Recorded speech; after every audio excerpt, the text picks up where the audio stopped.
Alors, nous revoici donc en direct pour les workshops de la pause déjeuner en tout cas.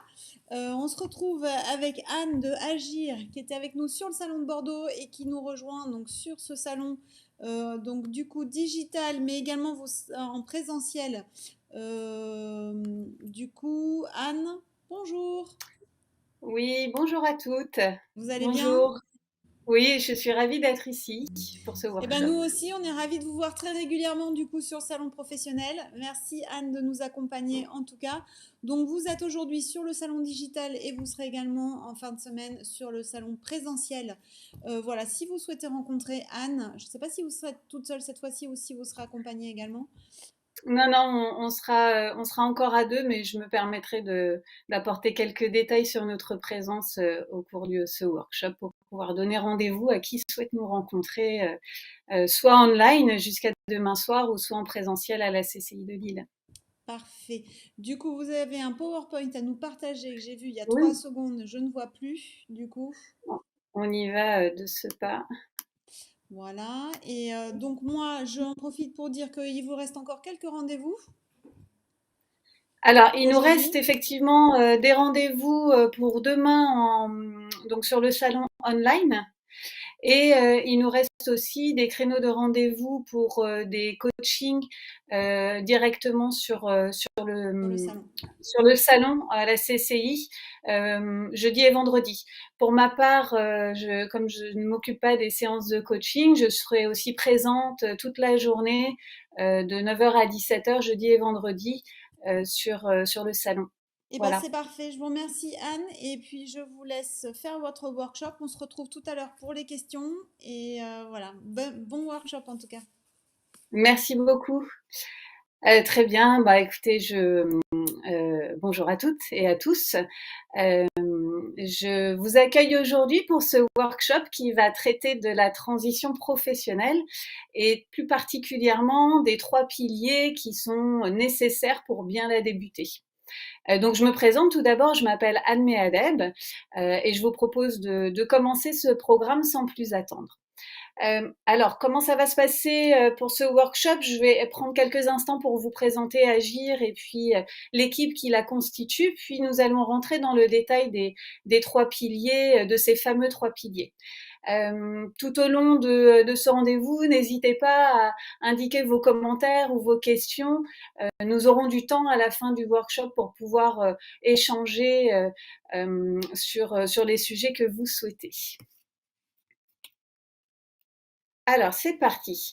Agir pour la performance humaine a été créé en 2019. C'est une structure qui propose un programme d'accompagnement pour la transition professionnelle. Ce programme, en fait, va combiner à la fois des séances de coaching et des séances de suivi individuel avec l'objectif de vous accompagner dans l'action et pas à pas vers une carrière ou un projet professionnel plus épanouissant. L'équipe, alors dont je fais partie, vous l'aurez compris. En fait, on est deux, tout simplement. Nous sommes deux passionnés par l'humain et l'accompagnement individuel.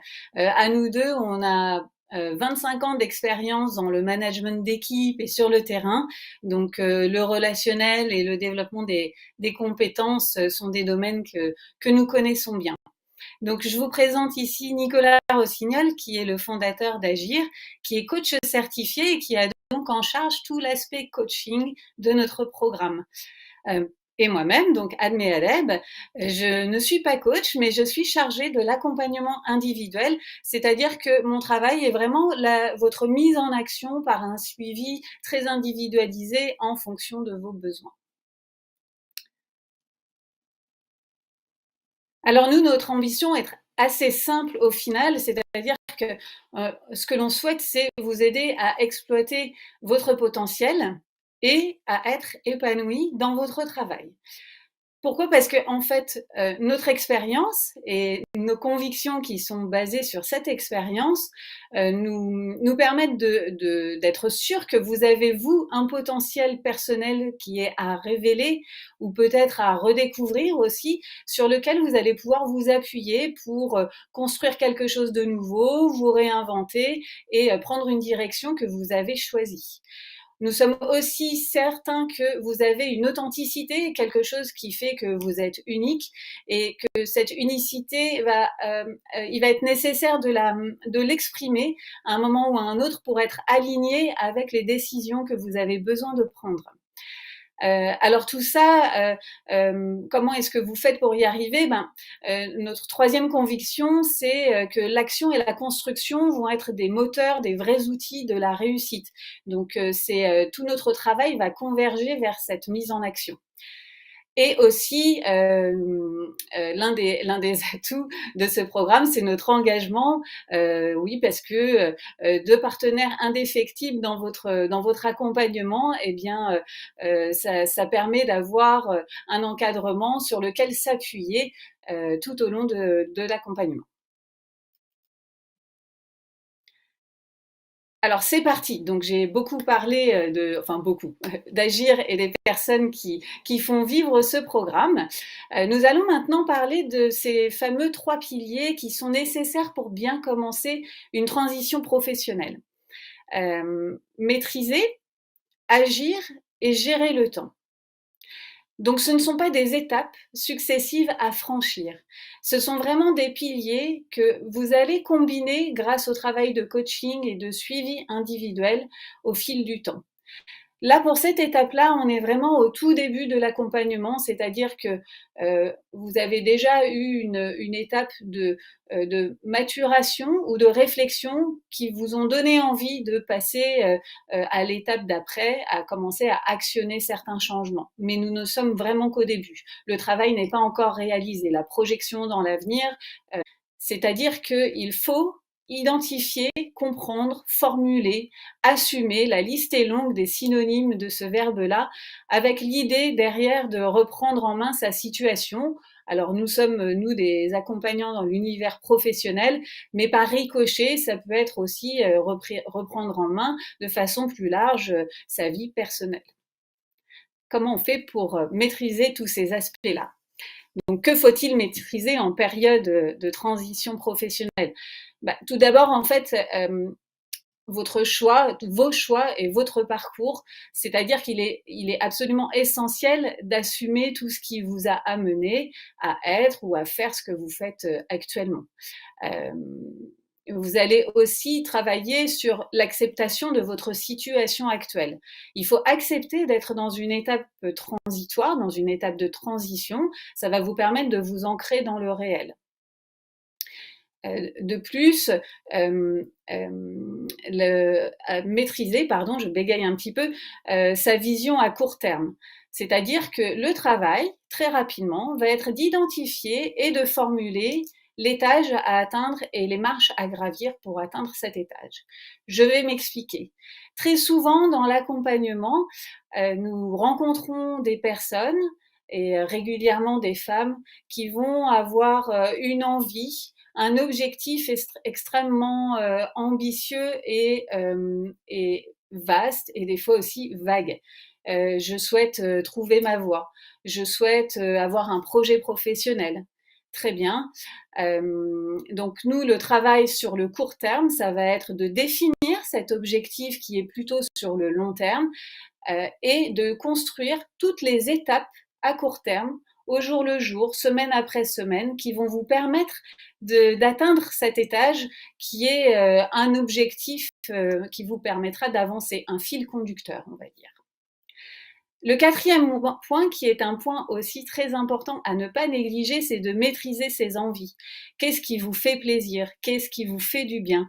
Pourquoi? Parce que quand on est en période de transition professionnelle, eh bien, c'est une période qui est tumultueuse, qui est des fois difficile à vivre. Donc, il va falloir aller chercher du bien-être, aller chercher de l'énergie dans ce qu'il vous fait plaisir et dans ce qui vous apporte du coup ce bien-être. Donc nous allons forcément en parler à un moment ou à un autre.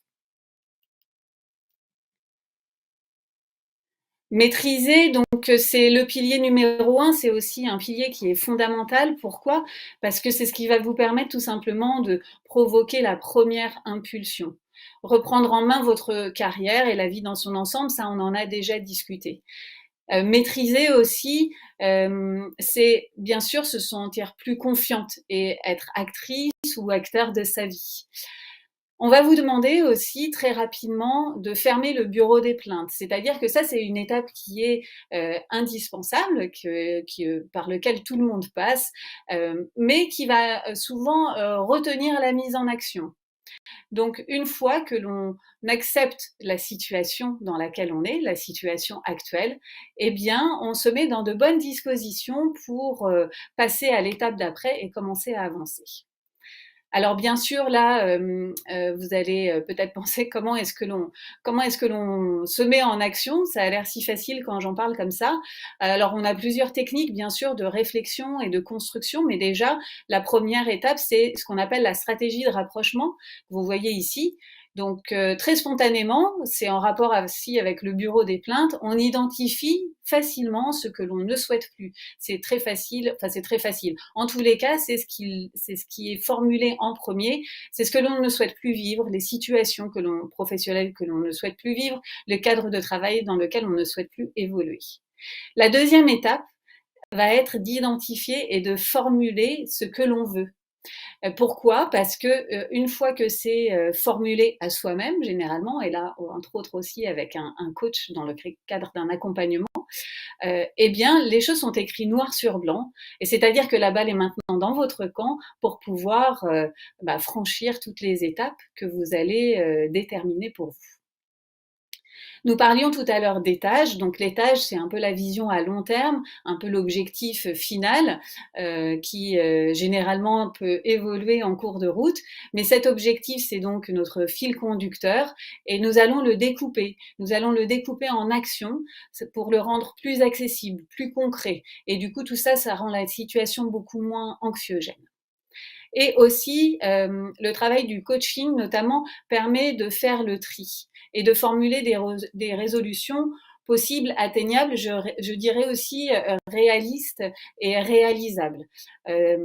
Parce que souvent, on a éventuellement peur de formuler des projets qui vont être infaisables, mais justement, grâce à l'accompagnement et notamment au travail qui est réalisé en cours de coaching, vous partez peut-être le point de départ de la formulation va être une situation rêvée, mais après très rapidement, vous arrivez à formuler des situations et des pistes très concrètes. Il faut se faire confiance. Notre deuxième pilier, c'est agir. Pourquoi? Parce que l'action entraîne l'action et c'est ce que l'on cherche. Donc en période de transition professionnelle, on va pouvoir se questionner, explorer, se confronter et envisager de nouvelles pistes. Et donc l'action va nous permettre quoi? L'action va nous permettre de vérifier la solidité des étapes, des marches que l'on a identifiées. Et surtout de répondre à des questions qui souvent peuvent rester en suspens. Je ne sais pas si je vais y arriver. Peut-être que je devrais creuser dans cette piste. Et la question que l'on aime bien poser, c'est quelle est la meilleure façon de vérifier si vous êtes capable si ce métier est fait pour vous, ou si cette formation est la bonne formation. Eh bien, la réponse est derrière l'action qui vient généralement de manière tout à fait spontanée. C'est-à-dire que pour une formation, on n'est pas sûr que ce soit la bonne.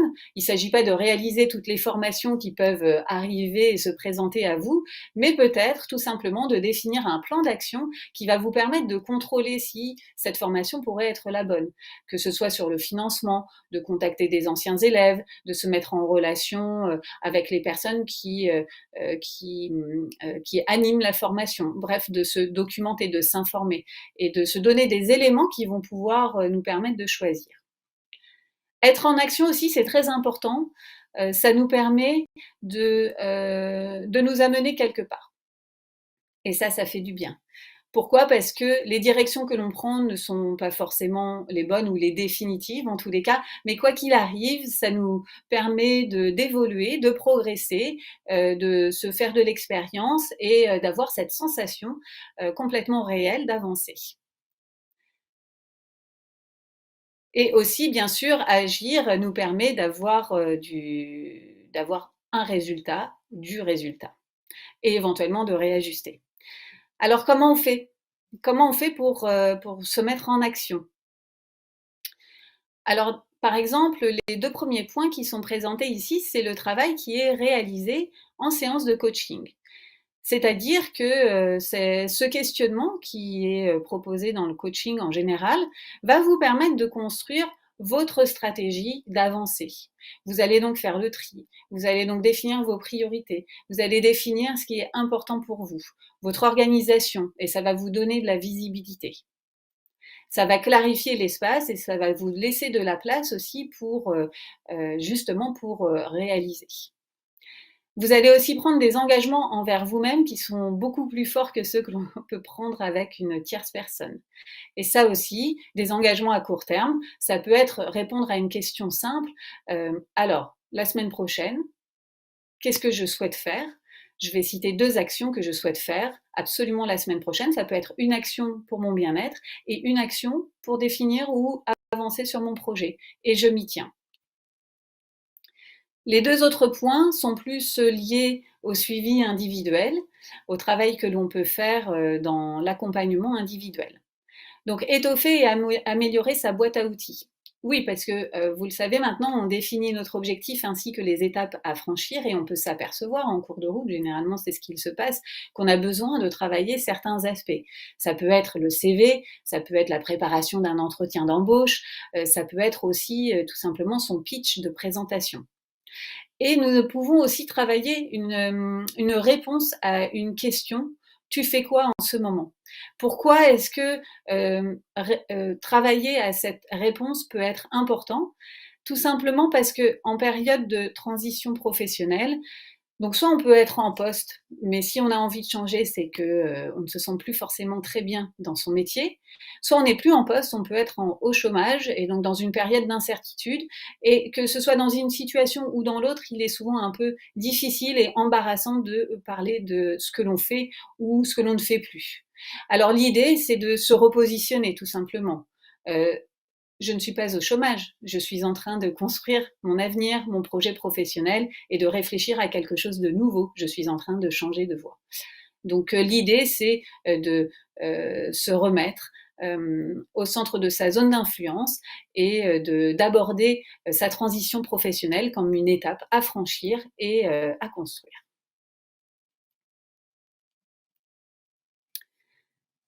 Notre troisième pilier, gérer le temps. Et ici, on ne parle pas de gérer son agenda, de gérer son planning. Donc, on ne parle pas de gérer son temps.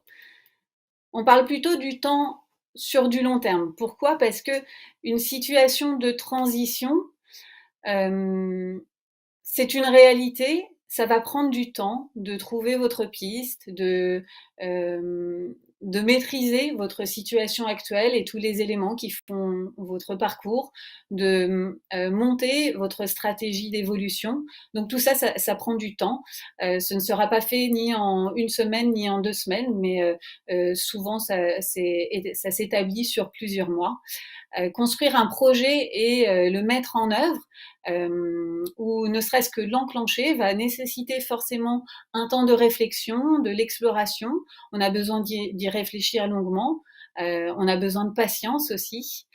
Et il y a des situations, vous le savez, qui sont des fois très compliquées. On parle aussi de burn-out, de souffrance au travail. Donc, il faut accepter aussi qu'avant de se remettre en marche vers quelque chose de nouveau, eh bien, il faut dégager la situation et que ça aussi, ça va forcément prendre du temps.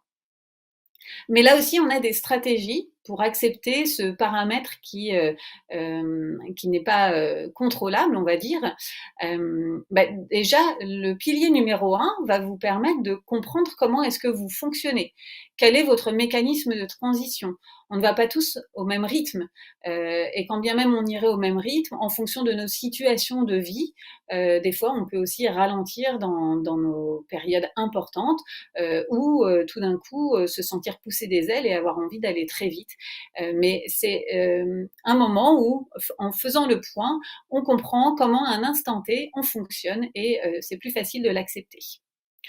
Comme vous allez aussi construire votre stratégie sur du long terme et du moyen terme et du court terme, forcément, avec de la visibilité, tout devient plus simple puisque vous savez à peu près comment les choses vont se passer dans l'avenir. Là aussi, on accepte davantage de patience.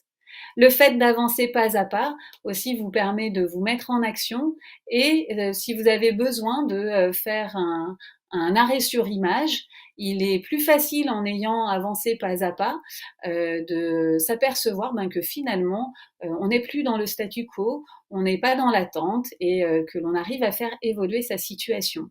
Et ça aussi, ça nous permet d'accepter qu'il faille du temps pour pouvoir trouver sa voie.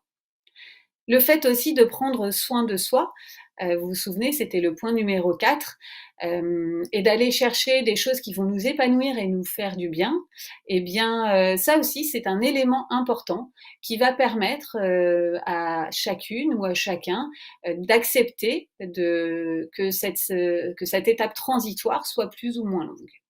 Voilà un peu les enjeux pour réussir sa transition professionnelle. Alors oui, c'est beaucoup de travail, c'est beaucoup de travail, beaucoup d'efforts, beaucoup de réflexion.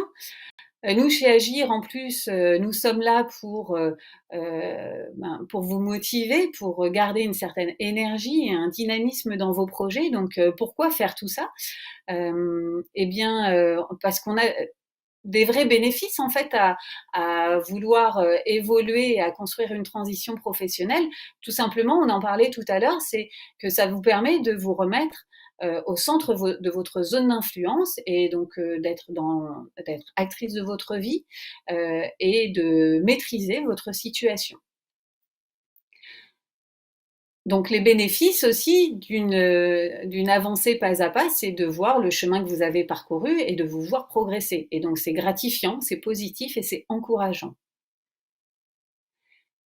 Un point qui est très important aussi dans l'évolution, et quel que soit l'objectif, quel que soit l'étage que l'on a défini, c'est que dans la transition professionnelle, tout est un peu permis, c'est-à-dire qu'il n'y a pas d'échec.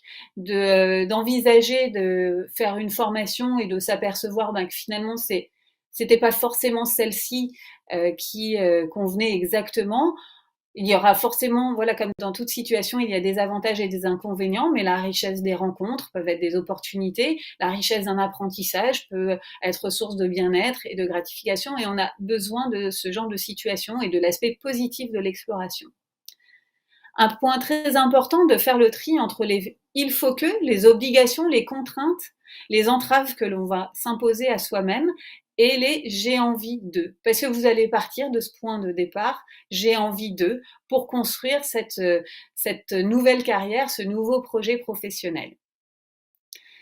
L'idée aussi de stabiliser votre barque, puisque tout ce travail vous permet de vous remettre au centre de votre zone d'influence, de redevenir actrice de votre vie et du coup d'être plus stable dans une situation qui est une étape transitoire. Et avec la stabilité, ça vous permet d'avancer. Un autre bénéfice, bien sûr, il y en a encore deux, c'est de fait de combiner l'avancée professionnelle et l'écologie personnelle. Pourquoi? Parce que tout simplement, de combiner ces deux aspects, ça vous permet d'aller mieux et tout simplement d'avancer.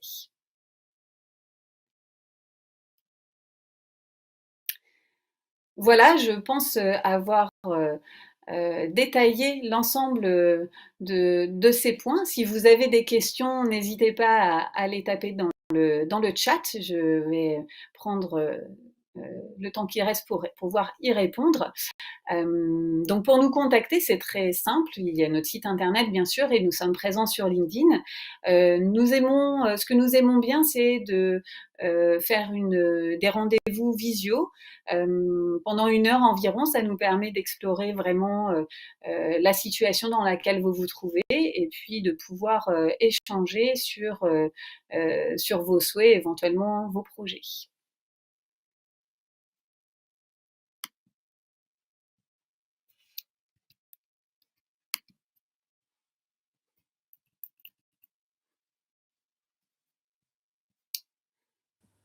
Me revoilà. Est-ce que vous Ah, voilà. m'entendez?